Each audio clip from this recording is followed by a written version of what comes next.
आदरणीय अध्यक्ष महोदय, मैं आपको धन्यवाद देना चाहती हूं कि इस महत्वपूर्ण मुद्दे पर आपने मुझे बोलने का मौका दिया।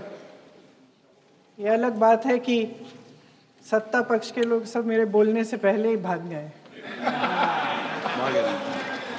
आइए आइए, आपको देख के मैं खुश थी कि आप वापस आ गए। सबसे पहले मैं उन सैनिकों, उन जवानों, उन अफसरों को नमन करना चाहती हूँ जो हमारे देश के रेगिस्तानों में, हमारे देश के घने जंगलों में, बर्फीले पहाड़ियों पे हमारी देश की रक्षा करते हैं, जो हर पल देश के लिए अपनी जान देने के लिए तैयार रहते हैं। 1948 से लेकर अब तक, जब से पाकिस्तानी रेडर्स ने कश्मीर पे हमला किया, तब से लेकर अब तक हमारी देश की अखंडता की रक्षा करने में उनका बड़ा योगदान है। हमारी आज़ादी अहिंसा के आंदोलन से हासिल हुई, लेकिन जैसे मैंने कहा, उसको कायम रखने के लिए हमारी सेना का बहुत बड़ा योगदान है। अध्यक्ष महोदय, कल मैं सदन में बैठी हुई सबके भाषण सुन रही थी। आदरणीय रक्षा मंत्री महोदय ने बोला, सत्ता पक्ष के कई मंत्रियों ने बोला। 1 घंटे का रक्षा मंत्री जी का लंबा भाषण था। सुनते सुनते एक बात मुझे बहुत खटक रही थी। उसके बाद जब दूसरे भाषण भी सुने आपके सत्ता पक्ष के, तब भी ये बात बार बार मेरे मन में आ रही थी कि सारी बातें कर ली, ऑपरेशन सिंदूर की बात कर ली, आतंकवाद की बात कर ली, देश की रक्षा की बात कर ली, इतिहास का पाठ भी पढ़ा दिया,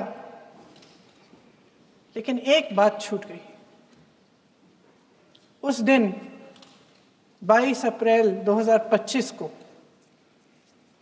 जब 26 देशवासियों को अपने परिवार के सदस्यों के सामने खुलेआम मारा गया, तो ये हमला कैसे हुआ, क्यों हुआ?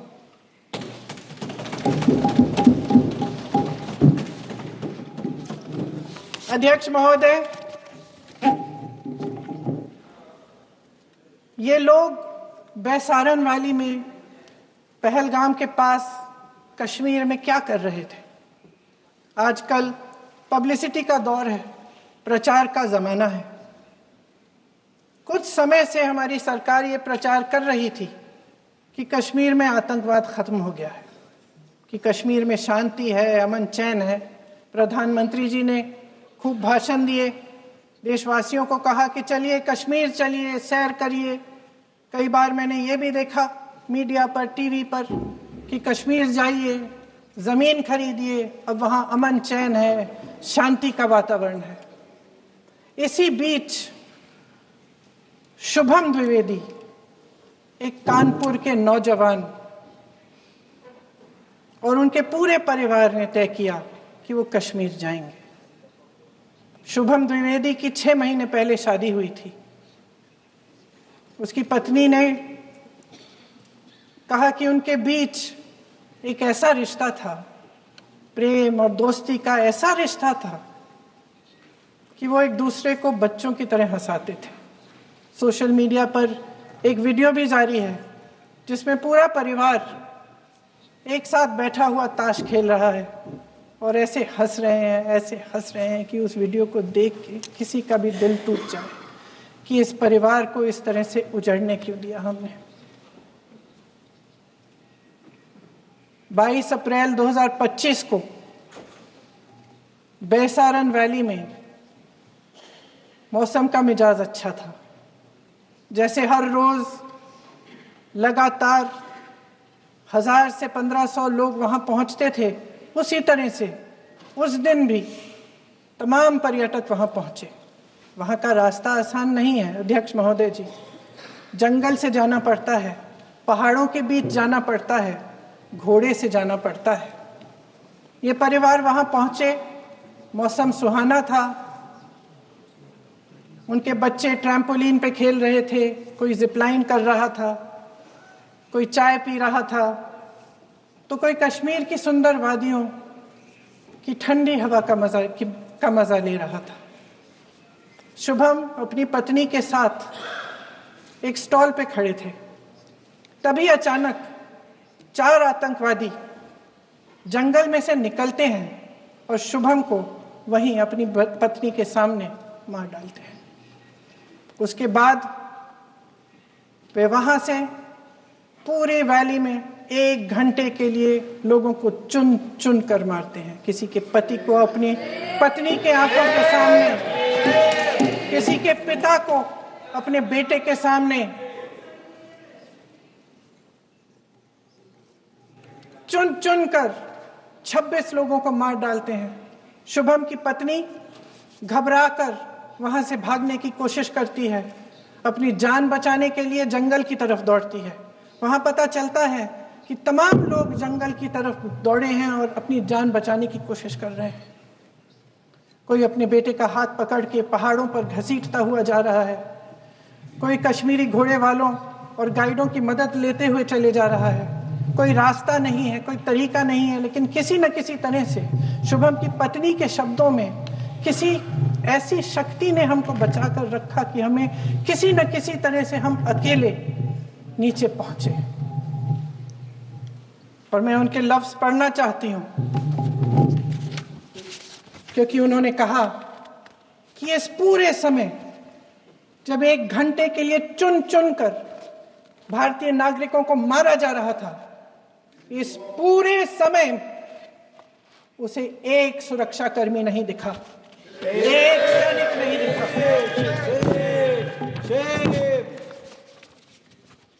शुभम की पत्नी ने कहा, कोट, मैंने अपनी दुनिया को खत्म होते हुए देखा, अपनी आंखों के सामने एक सिक्योरिटी गार्ड नहीं था।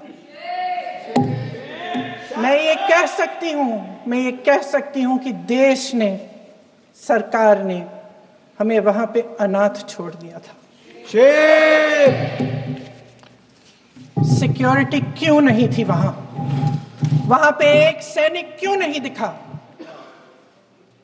क्या सरकार को मालूम नहीं था कि यहां रोज 1000 से 1500 पर्यटक जाते हैं? क्या सरकार को मालूम नहीं था कि यहाँ के पहुंचने के लिए जंगल के रास्ते से जाना पड़ता है? अगर कुछ हो जाएगा तो लोग वहां से निकल नहीं पाएंगे। एक चिकित्सा का इंतजाम नहीं था, फर्स्ट एड का इंतजाम नहीं था, कोई इंतजाम नहीं था, ना सुरक्षा का ना फर्स्ट एड का। इन लोगों को भगवान भरोसे छोड़ दिया गया। ये लोग वहां पे इस सरकार के भरोसे गए और इस सरकार ने उन्हें भगवान भरोसे छोड़ दिया।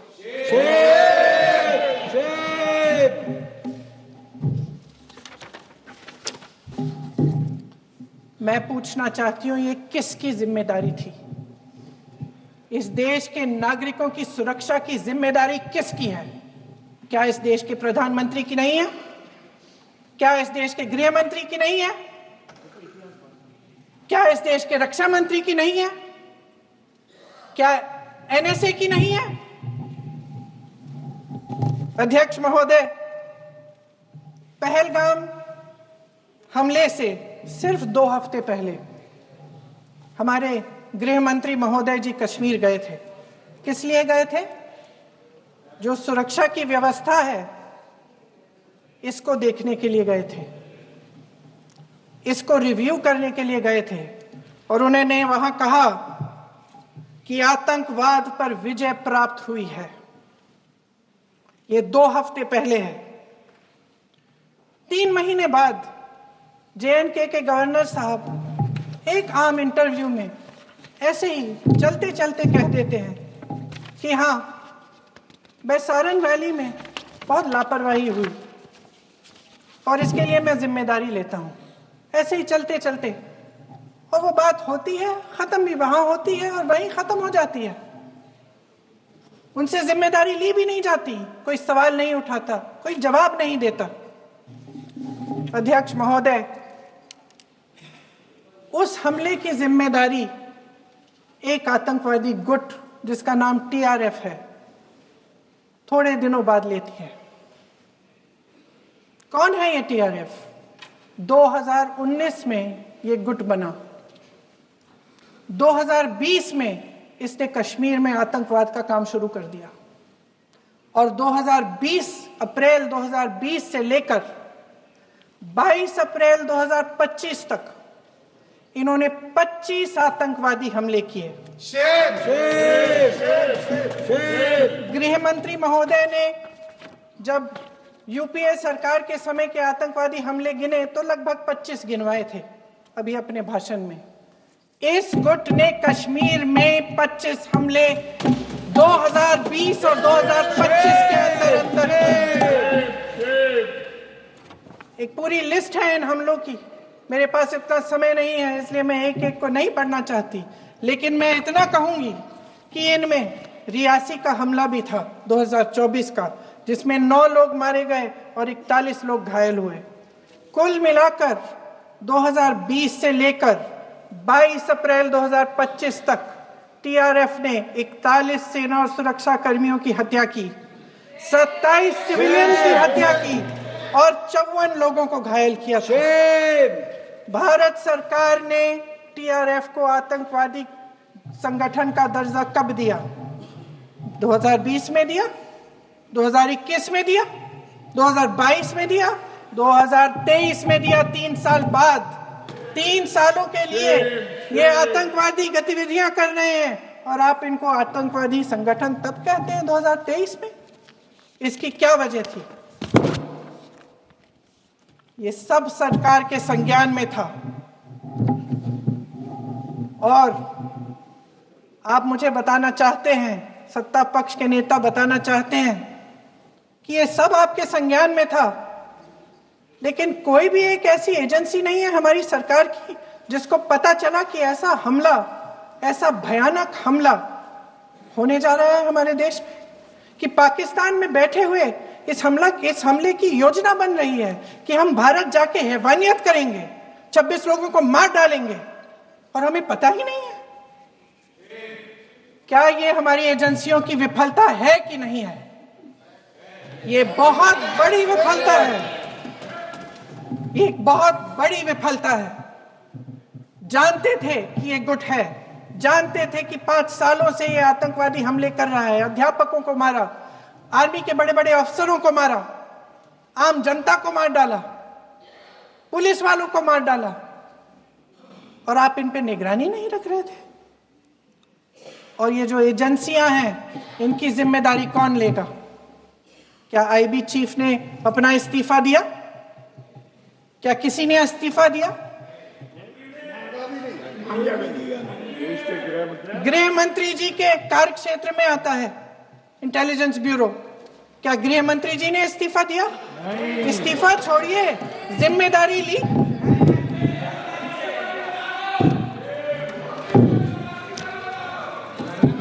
साहब देखिए, इतिहास की बात आप करिए, मैं वर्तमान की बात करना चाहती हूँ। आपको तो एक बहाना चाहिए, आपको तो एक बहाना चाहिए। पूरे परिवार का नाम गिनवा देते हैं। अरे अपनी जिम्मेदारी खुद लीजिए। 11 सालों के लिए तो सत्ता में आप हैं।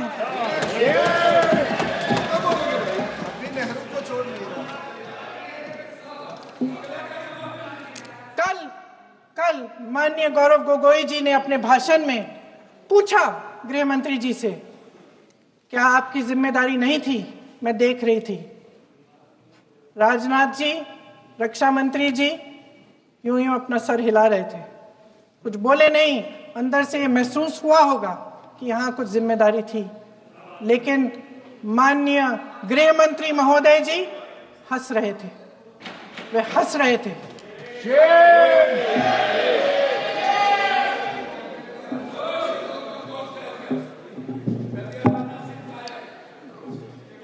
अध्यक्ष महोदय, कल सत्ता पक्ष और आज भी सत्ता पक्ष के नेताओं ने 2008 के मुंबई के हमलों का जिक्र किया, बार बार कहा कि मनमोहन सिंह जी की सरकार ने कुछ नहीं किया।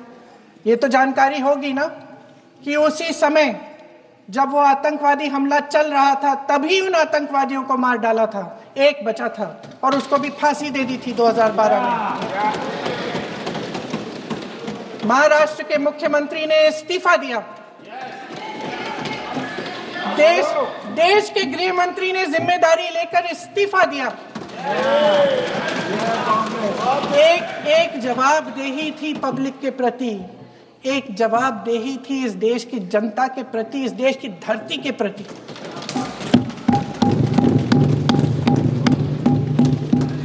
राजनाथ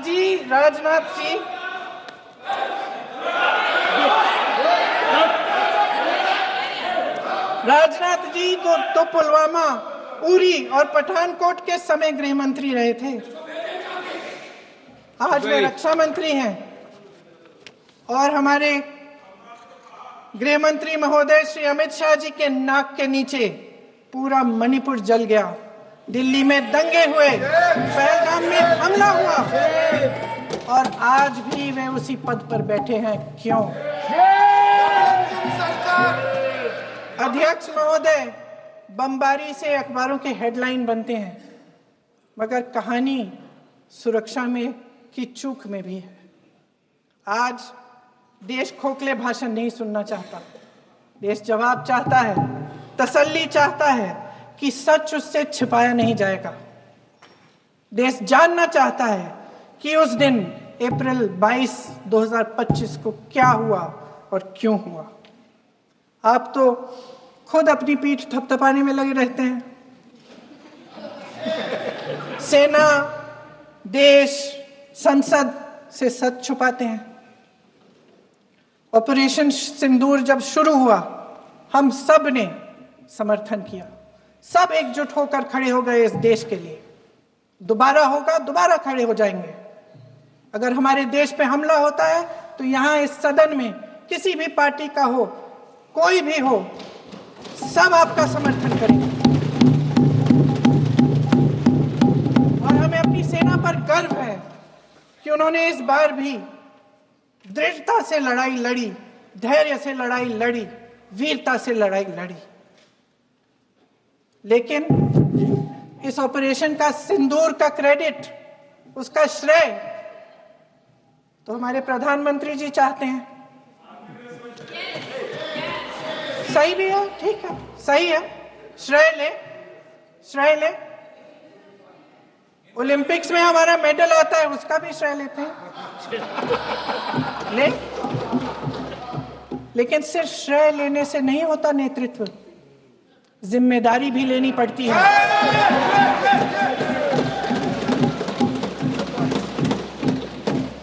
देश के इतिहास में ये पहली बार हुआ,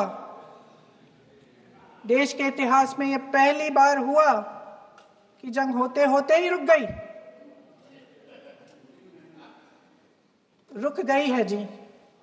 और इस रुकावट का ऐलान हमारी सरकार, हमारी सेना नहीं करती, अमेरिका के प्रेसिडेंट करते हैं, अमेरिका के राष्ट्रपति करते हैं। ये हमारे प्रधानमंत्री महोदय की गैर जिम्मेदारी का सबसे बड़ा प्रतीक है।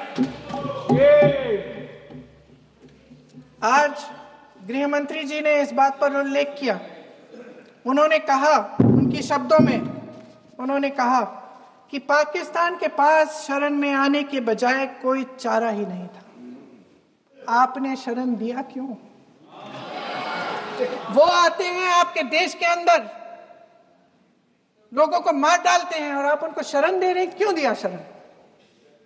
इसका जवाब क्यों नहीं दिया है एक भी भाषण में? जैसे ये बात उठी, शरण की बात की, हमारे गृह मंत्री जी ने इतिहास में चले गए। नेहरू ने क्या किया, इंदिरा गांधी ने क्या किया, यहां तक कि मेरी मां के आंसुओं तक चले गए। लेकिन इस सवाल का जवाब नहीं दिया कि ये सीज फायर हुआ क्यों, ये जंग रुका क्यों, और तब क्यों रुका जब दुश्मन के पास कोई चारा नहीं था हमारे श्रेय में आने के बजाय। क्यों रुका ये जंग? इसका जवाब नहीं दिया। धन्यवाद। आप देंगे?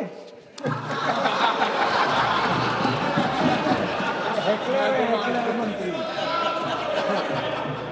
देना भाई देना, आपको टाइम मिलेगा तो। टाइम नहीं मिलेगा आपको शायद। वैसे महोदय, मेरी माँ की आंसू की बात किए, मैं इसका जवाब देना चाहती हूँ।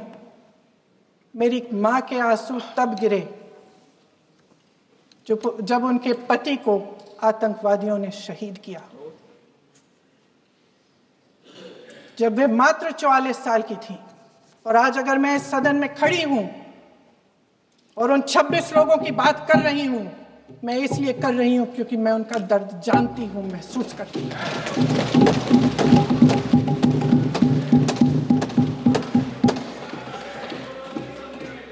अध्यक्ष महोदय, मैंने कहा कि देश का नेतृत्व सिर्फ उपलब्धियों का श्रेय लेने से मजबूत नहीं होता। सफलता और विफलता दोनों की जिम्मेदारी लेने से बुलंद होता है। ये सोने का ताज नहीं है, कांटों का ताज है।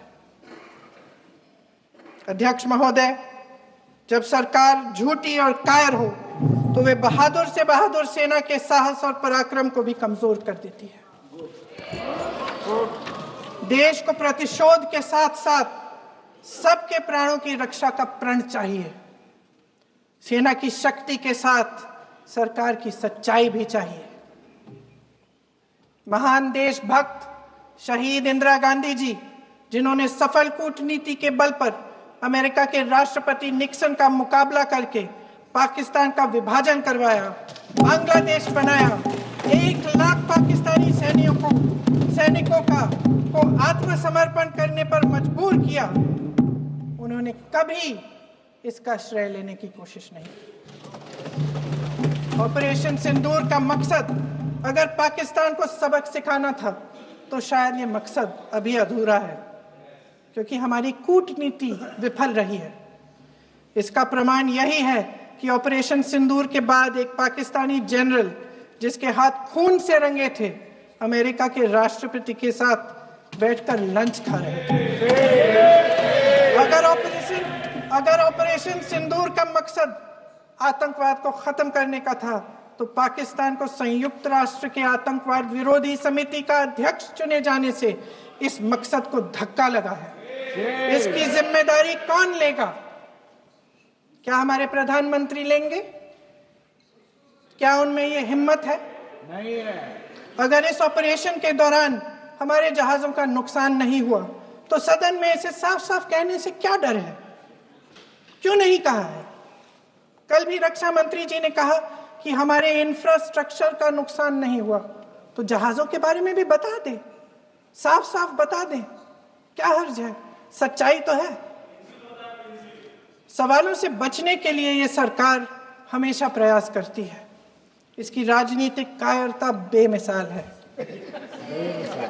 देशवासियों के प्रति जवाबदेही का एहसास ही नहीं है। सच्चाई ये है कि इनके दिल में जनता के लिए कोई जगह नहीं है। सब राजनीति है, सब पीआर है, सब प्रचार है, सब पब्लिसिटी है। देश की जनता के लिए आपके हृदय में कुछ नहीं रहा। बहुत समय हो गया है आप इस प्रचार में ही लिप्त हैं, जनता को देख नहीं पा रहे हैं। जी माननीय, जो पहलगाम में हुआ, खत्म करती हूँ, जो पहलगाम में हुआ उससे हर एक देशवासी के दिल पे चोट पहुंची है। हिमांशी नारवाल की गुहार ने हम सबको शर्मिंदा किया है। इसीलिए मैं आज यहाँ खड़े हुए एक आखिरी बात करना चाहती हूँ।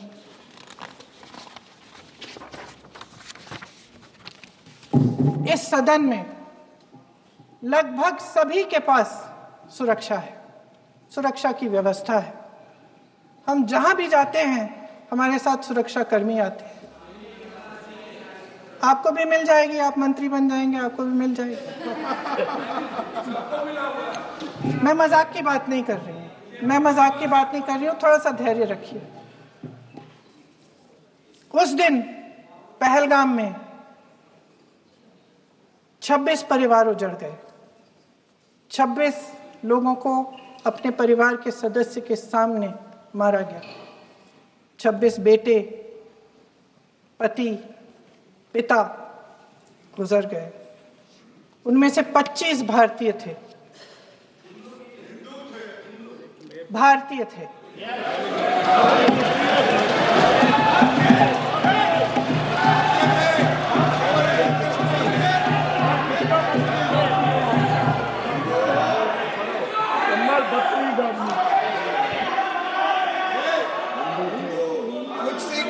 जितने भी लोग बैसारन वैली में थे और जो 25 भारतीय मारे गए, उनके लिए कोई सुरक्षा नहीं थी, कोई सुरक्षा नहीं थी। आप कितने भी ऑपरेशन कर डालें, आप इस सच्चाई के पीछे छुप नहीं सकते, इसे नकार नहीं सकते। आपने उनको सुरक्षित नहीं किया। कोई शर्म नहीं है, कोई शर्म नहीं है, कोई शर्म नहीं है और ना कभी होगी। सुन लीजिए, सुबह भी मैं शिव मंत्र बोल के आई हूं। इनको क्या पता शिव मंत्र क्या है? शिव मंत्र खत्म कर लूं अपना भाषण। शिव मंत्र मैं एक बार उन 25 भारतीयों के चुप रही। मैं एक बार उन 25 भारतीयों के नाम इस सदन में पढ़ना चाहती हूं, ताकि यहां बैठे हर सदस्य को यह एहसास हो कि वे भी हमारी तरह इंसान थे, किसी राजनीतिक बिसात के मोहरे नहीं थे। वे भी इस देश के बेटे थे, वे भी इस देश के शहीद हैं। उनके परिजनों के प्रति हम सब की जवाबदेही बनती है। उन्हें सच्चाई जानने का हक है। समीर गुहा भारतीय, बिट्टन अधिकारी, मनीष रंजन, हेमंत सुहास जोशी, विनय नारवाल, सुशील नथनियल, अतुल श्रीकांत मोने, सैयद आदिल हुसैन शाह, नीला चुदवानी, रामचंद्रन, संजय लक्ष्मण लेले, मानिए प्लीज। दिनेश अग्रवाल, दिलीप दिल से, कुमार सतपति, JS चंद्रमौली। अब बोलिए, अब आराम से। JS चंद्रमौली, यतीश परमार, S मधुसूदन राव, माननीय सदस्य, नारेबाजी का सदन नहीं है। शैलेश कलाटिया, ये तरीका ठीक नहीं है आपका। मंजुनाथ राव, कौस्तभ गणबोटे, शुभम द्विवेदी,